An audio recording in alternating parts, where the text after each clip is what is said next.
For the next session, ladies and gentlemen, our session will be chaired by Mr. Parvez Khalid, Associate Executive Director, Advisory and Transactions, CBRE. Parvez is the Kolkata office head of CBRE South Asia Private Limited, overseeing operations in Eastern India and Bangladesh for advisory and transaction services.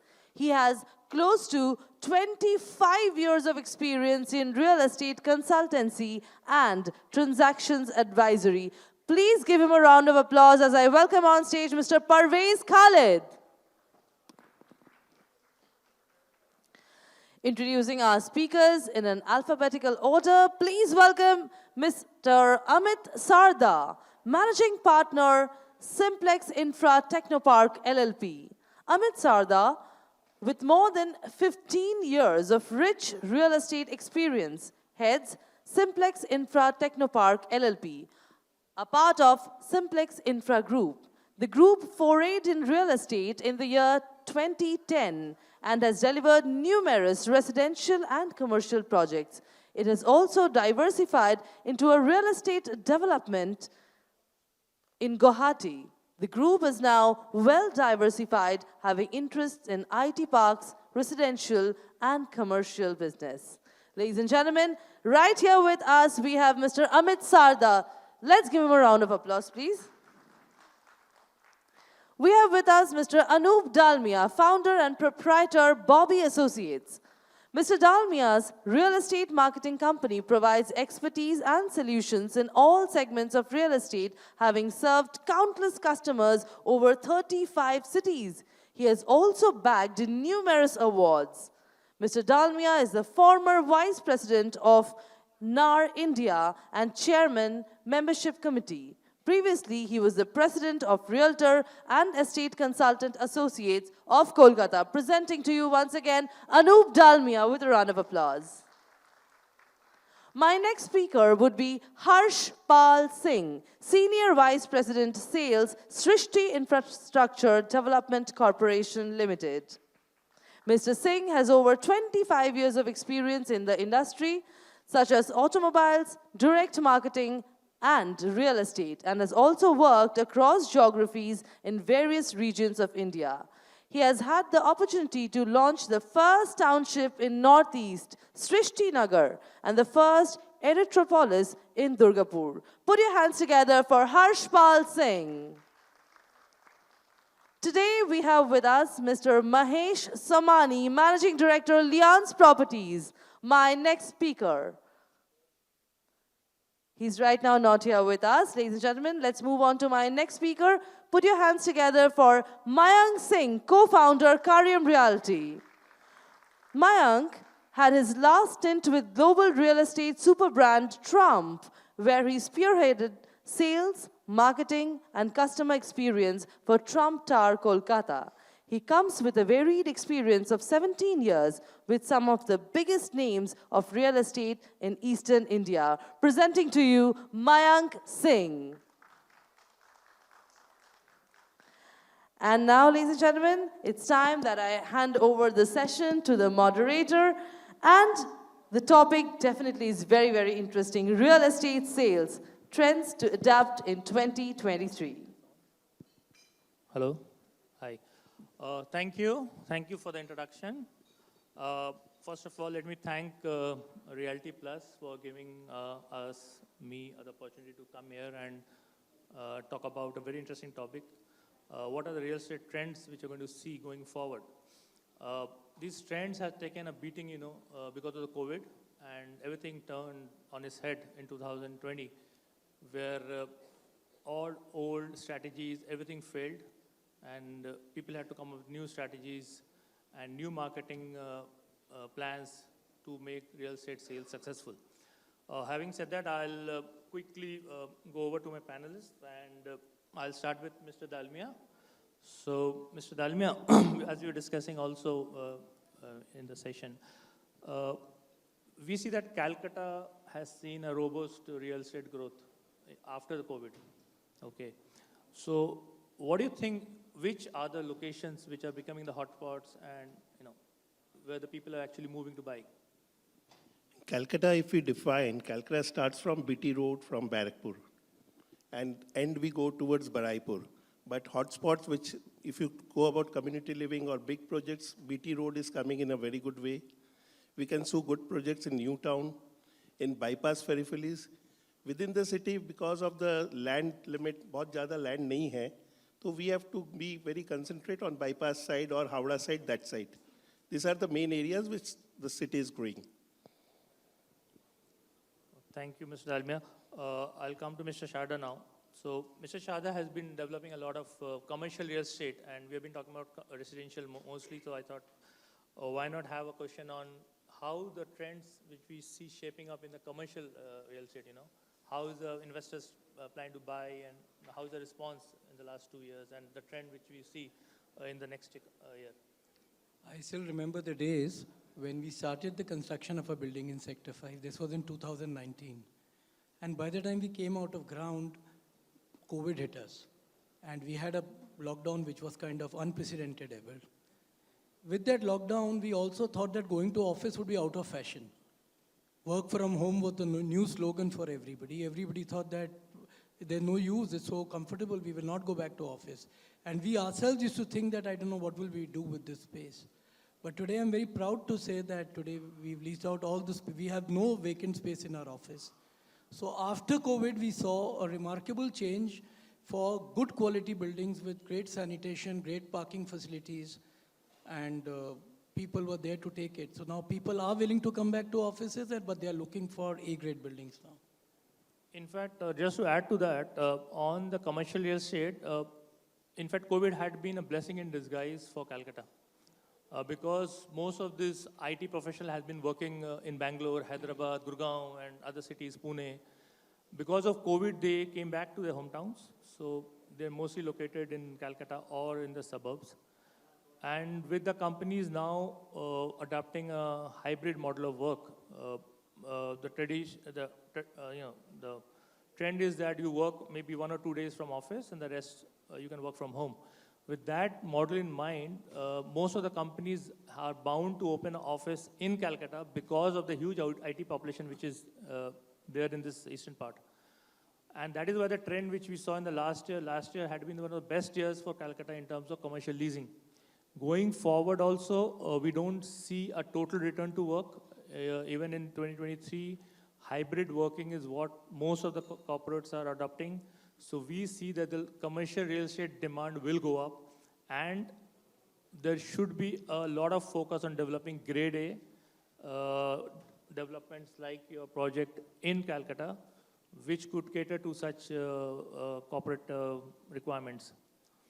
Having said that, I'll just come to Harshpal. Harshpal has been with Shrishti for a long time, and they've been developing a lot of townships in Tier 2, Tier 3. So though we talk about Calcutta a lot, I would like to also understand from him that what trends do you see going forward, in Tier 2, Tier 3 towns of West Bengal and Eastern India? Sure, thanks, Parvez. So everyone who is sitting here and selling residential in metros, be careful, because Tier 2, Tier 3 towns are going to take away your business. Because what has happened after COVID is, and like 2022 was the year where everything came together. People started looking at real estate again. The job opportunities improved. Disposable income, increased. So people have started investing. Now, when it comes to Tier 2 and Tier 3 towns, what is happening is there are opportunities there for large land parcels.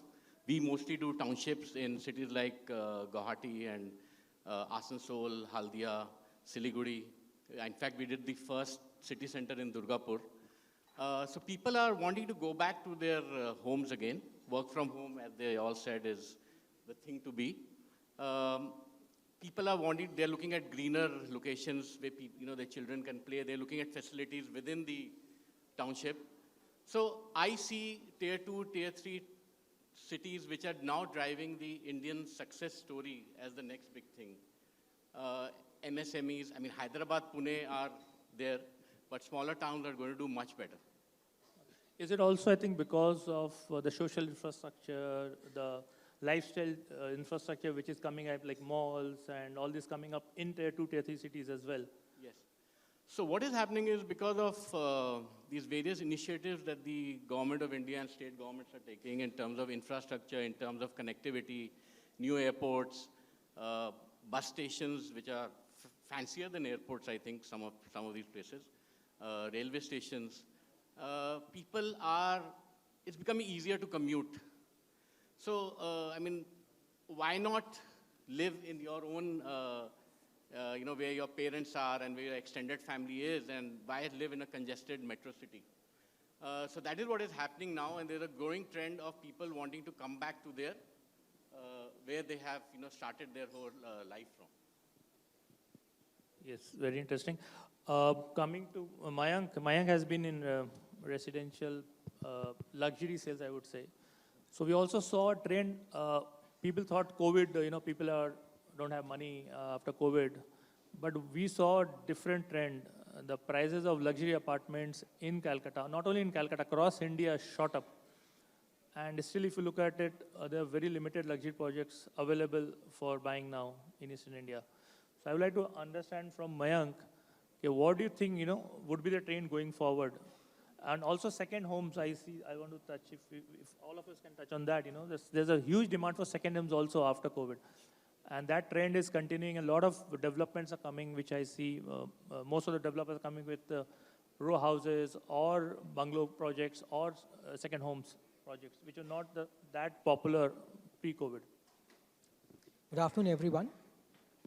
So, Parvez, luxury housing will always be a rare commodity for any city, any location. And people, those who understand this, will always be keen on taking it up as and when they get the opportunity. In terms of Calcutta as a market, we have evolved in the last, say, 7 to 10 years from normal boutique buildings to large complexes being developed. People, those who were only comfortable staying in a certain locational pocket, they have kind of opened up to new locations like Newtown or maybe Ruby for that matter. What COVID actually did, it gave all of us a good reality check. We all were staying in crammed up homes. The amount of space that we required was not enough for the entire family to stay at the same time. That is because we did not spend that much time in the house. Absolutely. Most of the time you were out. Yes. So when the entire family kind of spent the entire day at home and kept on doing that for a couple of months, they actually got to know that this space is not enough. At the same time, if the space was enough, the extras that they had within their easy reach was not good enough. So everybody wanted an upgrade. Having said that, every city or any city for that matter will not have a lot of luxury options available.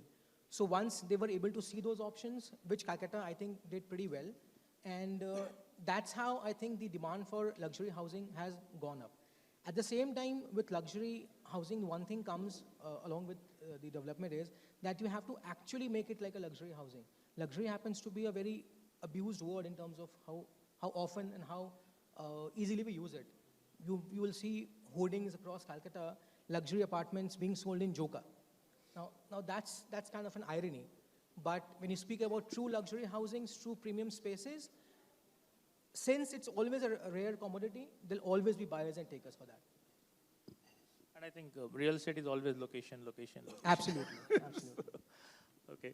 So, Dalmia ji, you have a vast experience in selling properties across East India, also in Guwahati, Tier 2. Your views on this second home concept, is it also popular in Tier 2 cities?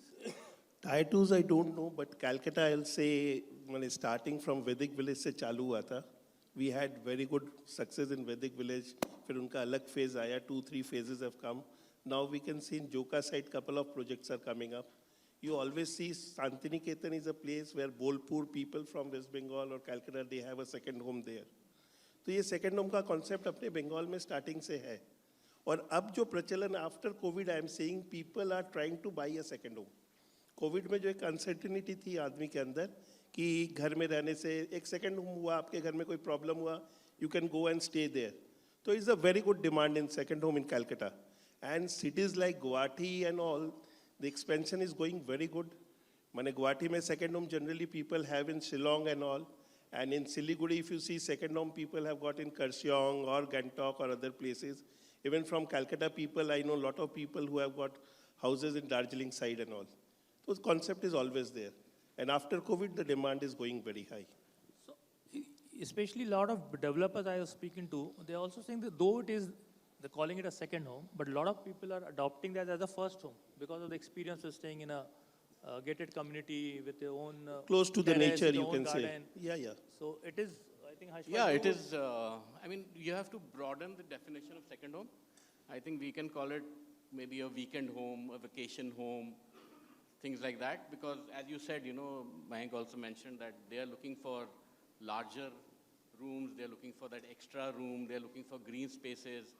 I mean, they're looking for all the facilities. If there's a lockdown, you can't come out of your house. But if there's a lockdown in a space where there's a large township, you can at least roam around, meet a couple of friends and all that. So these are the things which people are looking at. And I am pretty optimistic that next 10 years, I see this growth story. I mean, I see real estate. I don't know, I mean, there was this discussion about, there was this dream about India being a $5 trillion economy.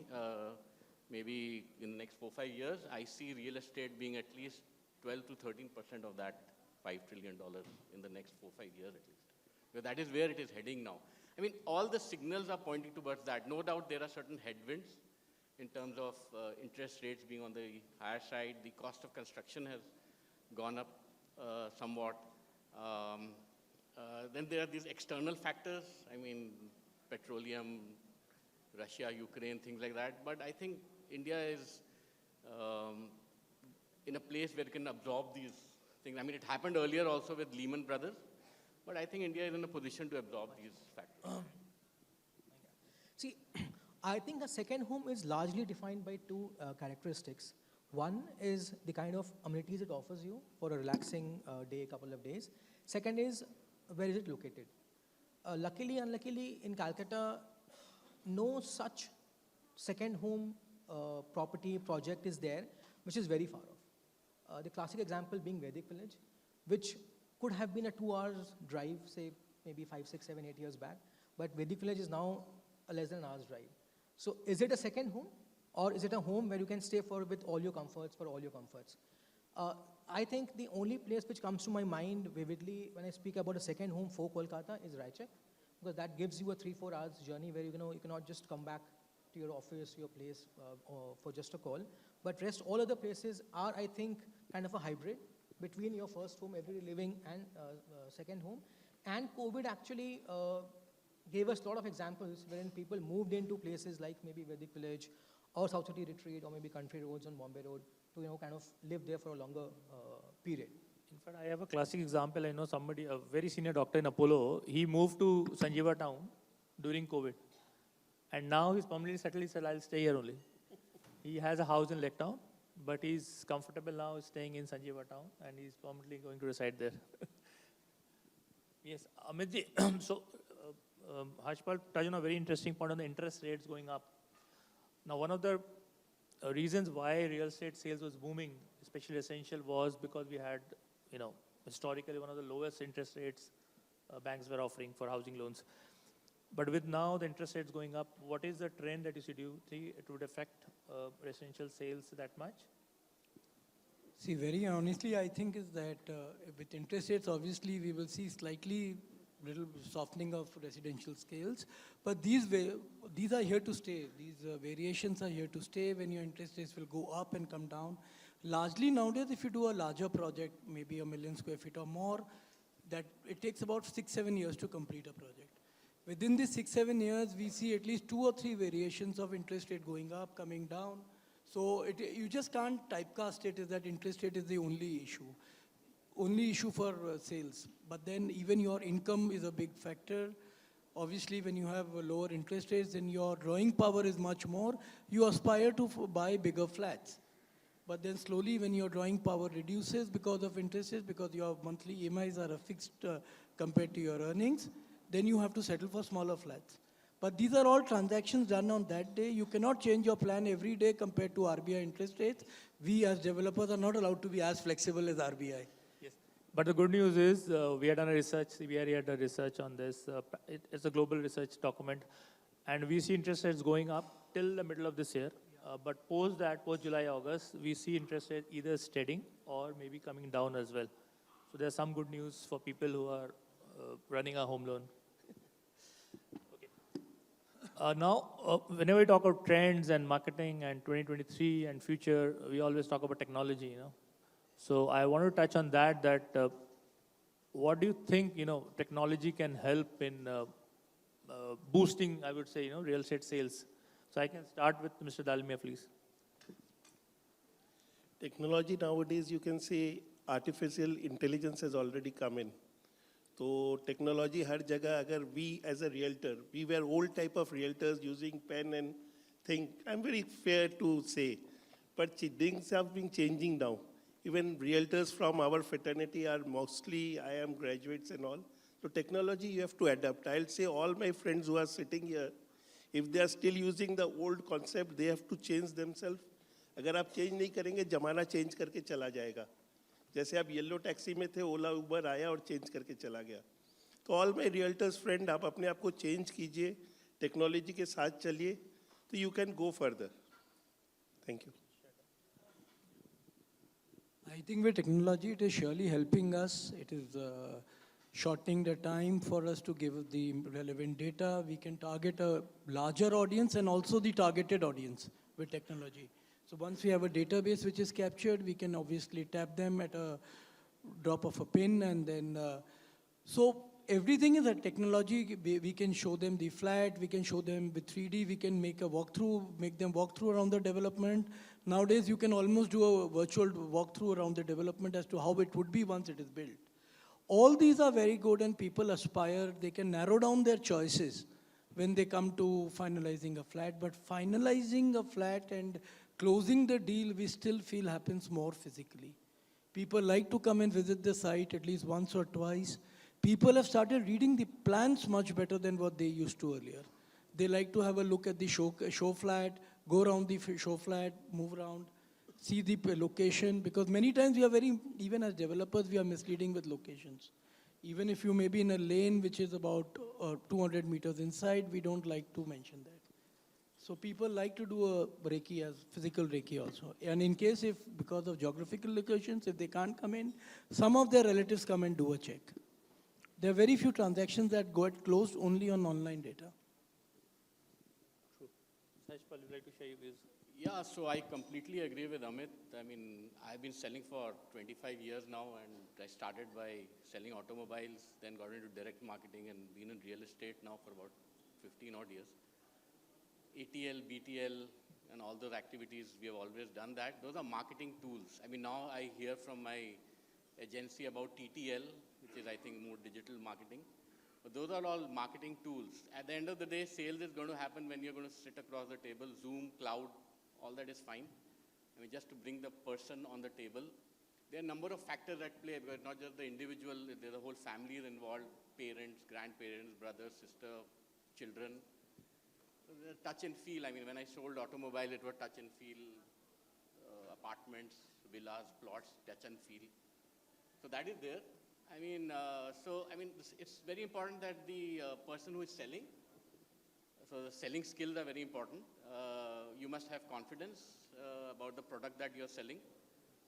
And I mean, one thing which comes to my mind is that, it's been there from Mahabharata times. So aspiration, trust and greed. I mean, these are certain things which will never go away from a human being. So if you address those, I think everything is. One more thing is referrals, because that is working very well now. That is something which, just like channel partners and all, because we work in smaller towns where it's not that organized, but referrals work very well. Yeah, that's actually very true. Mayank. Yeah, so I would like to share one experience of mine with everyone over here. I'm sure we must have gone to a big bazaar or a Spencer store in our life. There they sell open grains, right? They sell open grains. They sell dal, pulses openly. And Mr. Biani very vividly writes in his own book that India is a country where people like to see and feel their grains. So that has been the culture our families have been following. And now when a family which touches and feels their pulses are not going to buy their homes online, right? So this is a fact that we have to accept and address. That's a fantastic correlation. Yeah. So all the technical advances that we have done, we cannot live without them. We have to live with them. They're all tools to bring your customers, your clients onto your table. But I think the differentiator is the experience that you actually create for the client sitting on that table. In today's market, if a project is being developed on a certain scale, the projects in the vicinity of similar scale would have almost same things to offer, except the brand. I mean, you might have different brands offering different projects, but in terms of amenities, specifications, scale, you are offering almost a similar thing. But what the client takes back home that evening is, I think, the most important factor. If you are able to give him a great experience, a great send-off, I think that would create a difference. Many people have been able to crack it. Still, few are still trying to, and few are just not aware about it. So I think with technology, you also need to have that soft skill wherein you kind of give him that experience that when he goes back home, that out of all the 5 projects that he must have seen, your remains at the top of his mind and heart for that matter. Yeah, Parvez, so one thing there, which I missed out is the sales guy should be willing to take risks. I mean, that is very important because the fear of, that will make the difference between closing and not closing a deal. So the fear of the unknown, if something goes wrong, what will happen? We'll do that post-mortem later. But right now, if a customer is there, don't let him go. That's great feedback for a lot of salespeople who are sitting here. Can adapt that. So also, what do we feel? I mean, as what we could understand from the discussion, there's a hybrid model of technology. You should upgrade yourself to use all the tools, but the physical touch, the physical essence, person sitting in front of you is what makes the difference between a sale or a non-sale. Great. So coming back to Mr. Dalmia again. Mr. Dalmia, there are different factors, for Calcutta to be projected as an investment city, right? However, we see that there is a lot of investments happening in Calcutta from North India, but not from West and South. Investments do happen, and there are different factors, but mostly from Tier 2, Tier 3 cities, close to the Calcutta, investments happening. What do you think should be the trend, or what we can do to attract more investments? Like a lot of people from Calcutta go to Bombay, like you have been selling Lodha. Yeah, yeah. So a lot of people have bought flats in Lodha, okay. So similarly, what can we do here so that we have people from Bombay and South India coming and buying properties here? First of all, we have to market our city. This is the thing I'm telling in this platform. We all are sitting here. We have to go out of Calcutta and say we belong to Calcutta, the city of joy. जैसे आगे अपने train से आते थे, Howrah bridge देख के बहुत खुश होते थे. तो अपने को अपनी सिटी को सेल करनी पड़ेगी. आप बॉम्बे जाते हैं, आप वहाँ पे भी अगर बुराई करते हैं कलकत्ता की, अपने सिटी को अगर सेल नहीं करते हैं, people ask where are you coming from Calcutta. आपको कभी कभी लगता है आप नहीं बोले, किंतु यू हैव टू टेल. आप अपनी सिटी को मार्केटिंग करिए. It's one of the best city in India. आप यहाँ पे देखिए, इतनी बढ़िया बढ़िया क्लब्स हैं, कहीं नहीं मिलेगी. यहाँ पे रहने का लाइफस्टाइल जितना आरामदायक है. City roads, you see the city roads of Calcutta. मैंने ट्रैफिक आप बैंगलोर में जाइए, won't compare other cities. यहाँ पे कलकत्ता में भी मैं आ रहा था, माफलावर में there was some problem. Within 5-10 minutes Jack आती है, क्लियर कर देती है. Our surgeon, our police are the best. Food सबसे अच्छा है कलकत्ता में. हम लोग सब चीज़ अच्छी है. अगर सब लोग मिलके अगर इसको मार्केट करें ना, कलकत्ता बहुत अच्छी सिटी है. हम लोग जिस सिटी को बिलोंग करते हैं उसको प्यार कीजिए, उसको मार्केट कीजिए, इन्वेस्टमेंट जरूर आएगा कलकत्ता में. The perception definitely needs to change. Mr. Sarda, your views, please. So you're dealing with so many multinational companies also and you must be facing a lot of questions of similar types. I think first thing that we must try and do is get reverse migration back into Calcutta. Instead of trying to target the whole country, there are a lot of Calcuttans who have migrated outside Calcutta and are leading a life somewhere else. So if we can get them back, that would be our first stage to get them back home. And then they would obviously be more comfortable with their own local upbringing out here. And then once we get that and they get the momentum going, I can promise you the ball will get rolling. So on the reverse migration, of course, one is, as I discussed earlier also, that a lot of people are coming back from Bangalore and Hyderabad, IT professionals especially. We also see a lot of NRI investments in the city. I think it is one of the top cities in the country which has NRI investments. So, Mayank and Yash, how do you see this NRI trend shaping up in this year? See, I can talk about the projects that we do, which are in smaller towns. And a lot of these prospects and buyers are very well educated. Lack of opportunities, they have moved to other parts of India or to other parts of the world. And digital marketing has really helped us to bring these buyers who are living abroad to invest in their respective towns. For a reason is that, maybe their parents are living there. So they need a home for their father or mother or, things like that. Or they want to have they're well settled abroad, but they want to have a space in the town where they are from. So I see a significant, and with the exchange rate, the way it is going right now, I see it's already happening. 2022 of the, maybe about 20 to 25% of the bookings that we got for our projects were from outside of India. So I see that trend only going forward, increasing. Parvez, luckily, unluckily, the fact for Kolkata in terms of NRI investment is not that great. Because one factor, as Anup just said, Kolkata is not marketed too well outside its borders. At the same time, with travel becoming easier and access becoming easier for anyone staying outside, someone who is from Kolkata staying in London, for him, Kolkata, Pune, Bombay, Delhi doesn't matter. Doesn't make a difference.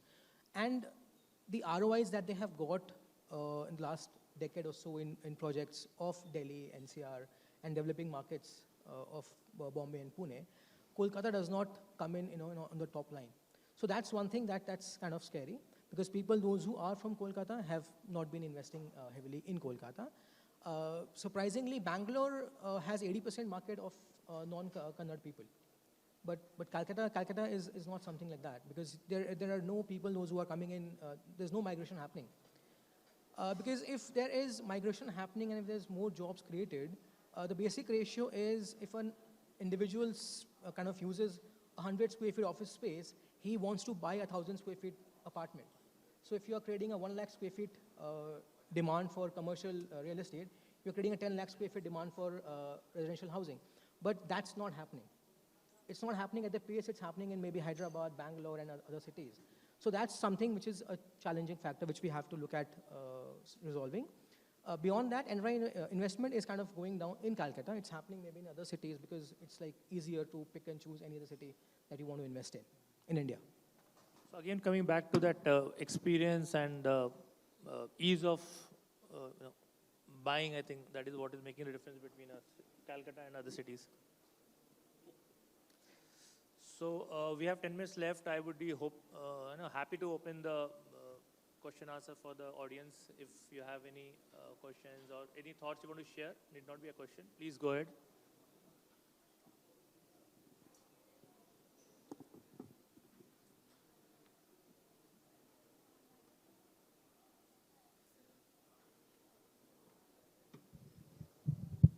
Good evening, everyone. So my name is Divyang Shah, an architect and a real estate developer. I wanted to ask you a question very easily. Like my cousins, they stay in Bangalore and Pune. They wanted to invest in Calcutta. So I kind of picked out two particular spots for them. One being a project happening near Infosys, the Infosys IT project, which is happening near Newtown, near Shapurji. So there's a project called Swapnabhumi, and the other one is somewhere in the outskirts of Joka. So as you said that people are looking for second homes and vacation homes, and especially Joka is also an upcoming market for vacation homes. What do you think travel to Calcutta and West Bengal would generate real estate market more? As in people who are traveling to Calcutta, Bolpur side, or someone who wants to stay near the Gangas, would want to invest in a small parcel of land like a 4 kattha or a 5 kattha, build a G+1 villa, beautiful villa, which can be given for rent as an Airbnb property or a very exclusive kind of a property, which is actually happening in Goa a lot. Silom, which is nearby to the airport of Goa. So do you think that would be happening? Because although if we market Calcutta or places like Goa and Newtown near Shapurji, we don't see the government marketing West Bengal tourism as much as Odisha tourism or Madhya Pradesh tourism or even Bihar tourism in that matter. Whether we all know what is the situation, we can't speak about anything which is related to the state government or anything. आप सबको इस चीज़ के बारे में मालूम है. We should, as an ambassador of West Bengal, as an ambassador of the city, हमको इसको promote करना है. आप देखिए टायर 2 सिटीज़ में बहुत इन्वेस्टमेंट होता है. भुवनेश्वर, पटना, ये सब से आप देखिए बहुत अच्छा इन्वेस्टमेंट होता है. गुवाहाटी से, अगरतला से, कलकत्ता में अच्छा इन्वेस्टमेंट होता है. But politically we can't reply you. We can one-to-one reply you when we meet. But I have one more thought. Like you were comparing Goa to Calcutta. Goa is a tourist destination. So when people go to Goa, they're looking at a single a villa and they'll stay there for 7 days. But whenever we go to a city even for travel or other tourists, we want to stay in the center of the city. When you are in a city, you're never looking at staying in the outskirts of the city or staying in the second home. So I think both the comparisons are slightly lopsided out there. But you won't get people coming in Airbnb and staying in distant locations in a city, be it Bombay or anywhere else, unless you have other natural features which attract you. Like if you're in Chennai and you have something near the seaside, Mahabalipuram, people might stay there for a seaside resort. But largely, when you're looking at Calcutta and you're looking at investment, are you looking at capital growth or are you looking at return on a daily basis is a call that you need to take. If you want to take a return on daily basis, invest in commercial property. If you want a return on appreciation, look at residential. You can obviously chalk out on the areas which you think will give you larger appreciation. All of us feel that once we launch a project, we always feel that area is a buzz. So I can't give you an exact feedback on any particular area. Just one thing, do you think the area near Infosys and the area in Joka is a good viable option for people to buy small parcel of land? Just that. See, land, I will tell you, I mean, if you're looking at land, obviously, first thing that you need to do is get a title check done. And the ability to hold on to the land is also a very big thing. Because if you're somewhere outside the city, do you want to invest in land or you want to invest in apartments is a call that you need to take. unless it's a gated community. Yeah, unless it's a gated community. Okay, all right. Thank you, sir. So land, of course, is always makes the best investment. No question about it, because land is not made anymore. God has stopped making land. What is made is earth. No more land is being made. So if you buy even a small parcel of land, that's going to give you a very good return over the long term. Thank you, sir. Thank you, everybody. Do we have any more questions in the audience? One more. We'll take that one last question. Hello everyone, my name is Aditya. I come from Onyx Realty, Kolkata. So my question to the panel here is, we were talking about how we can integrate technology into real estate, and with the upcoming times, how technology is playing a bigger role. So I do agree with the fact that, real estate is a touch and feel game where people need to feel the vibe and the energy of the place they want to invest in. But can we use technologies at the back end where, a developer who's building a building, maybe he can use a software that predicts, in advance the quantities of steel or the cement or other raw materials that are being used in the building? And can there be algorithms used that give a deviation, because plans keep changing, right? We see developers getting extra sanctions under special provisions of KMC over time. So are any of you using such softwares, or do you guys believe that we can use such technologies over time to keep our costs in check? Because that is something we can have a control over. I'll take that question. Sure. One is the ability to change plans. All these are history now. With RERA coming in, you can't do anything. So all this that has happened, we can just keep it in our memory. You can't change your plans. Once you've launched your phase, don't even think of changing your plan. And regarding quantities, you wanted something where we can predict. We don't need to predict. We have an exact calculation of how much steel, how much cement we will use. Because if you don't do your BOQs before time, before you launch your project, you are in a mess. So every developer who does large work, we all in our back offices know exactly what is our exact BOQ for the material. Most of the material, I'm not talking about the 5% variables in terms of decorative or artistic stuff. So there's no way by which it can change. And the buyer did not need to go into our costing because our prices with the buyer is fixed. So even if we go in for an increase in costing, the buyer is not going to pay us more, or we are not going to give him a rebate for costing. Just to quickly follow up on that, is there any way to minimize spoilage or theft at the site? Because we see that many a times builders are at their offices and there's a lot of raw material spillage when we visit the sites personally. So do you think technology can come in there in some way and just sort of minimize the exposure of the builder? Yeah, it does. I think technology just gives you what you need, and after that, if there's a variation, we need to get a site in order. Okay, thank you so much. So you have a lot of consultants like CBRE, you can appoint us for managing the project. Thank you. Anandu, you can take his number. Okay. So, see, PropTech is a huge subject of discussion nowadays, and if you go to any seminar, there's a total, separate topic on PropTech. So technology definitely come, especially for the construction sector. It has been used in a very, very wide basis than it was being used earlier. So you can go to our website, CBRE, and you can take a lot of reports are there on PropTech. I think you can get all your answers there. Just to add to your to a question, so construction is a very scientific subject, so where you are very easily able to ascertain your quantities of materials required. If you want to have an answer like what kind of tools you can use, there's this software called CADForce, which is used very widely to understand exactly what material is required in terms of your construction. If you want to have more information, you can just go online and have a look at it. Thank you. Thank you. Thank you, panelists. It was a great interaction talking to all of you. I hand over the mic to the MC, please. Thank you so much, sir. That was a very, very important piece of suggestions. Give them a round of applause, everybody.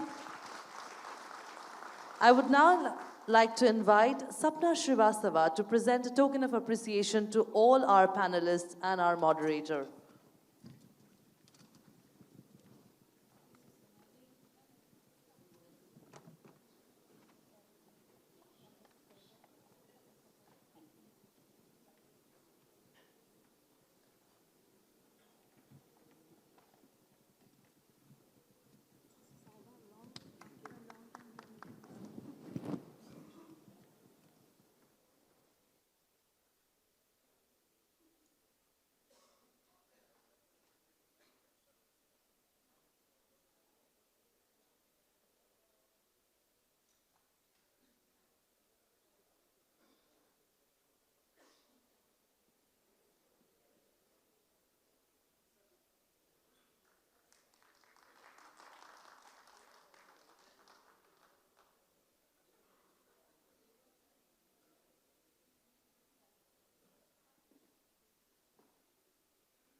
Thank you so much, everybody. That was our wonderful panel. And